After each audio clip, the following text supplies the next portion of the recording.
বন্ধুরা নমস্কার। বিষয় জ্ঞানের কথায়। বন্ধুরা, জ্ঞানের কথায় না একটা মাদকতা আছে। যে বা যিনি বলেন কিংবা যে বা যারা শোনেন তারা কিন্তু ক্ষণিকের জন্য হলেও তাতে মুগ্ধ হয়ে পড়েন এবং কখনো কখনো কারো কারো জীবনের মোড় হয়তো ঘুরে যায়, অথবা কেউ কেউ সাময়িকভাবে কিন্তু নিজেকে শুধরেও নেন। বন্ধুরা, যদিও জ্ঞানের কথায় টান আছে, কিন্তু কার্যত আমরা শুনে যতটা মুগ্ধ হই, কাজ করে সেটা দেখাতে পারি না। তার কারণ হলো এর পেছনে রয়েছে একটা সাধনা।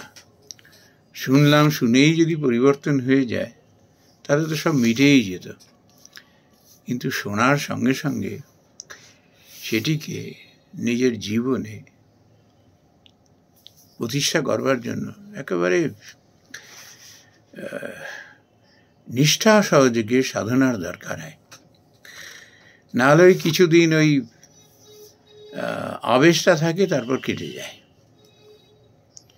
আবার এই সাধনা করতে করতে মানুষ যখন সেটিকে আপনাতে পারে না, সে তখন স্তব্ধ হয়ে যায়। সে তখন আর জ্ঞানের কথা শোনাতেও যায় না, আর শুনতেও যায় না। যে সত্যকে একবার উপলব্ধি করে ফেলেছে,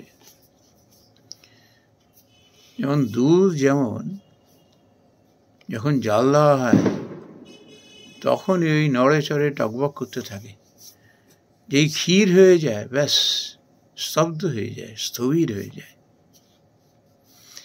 এটা আমরা অনেক মুনি ঋষি মহাপুরুষদের জীবনে আমরা দেখেছি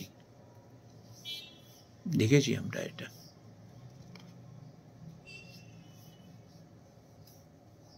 এই জন্য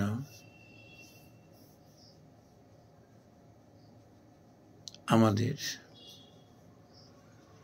সেই লক্ষ্যে চলতে হয় যে আমাদের হালকা পাতলা জ্ঞান যেন জমে ওই ক্ষীরের মতো হয়ে যায়। তখনই আমরা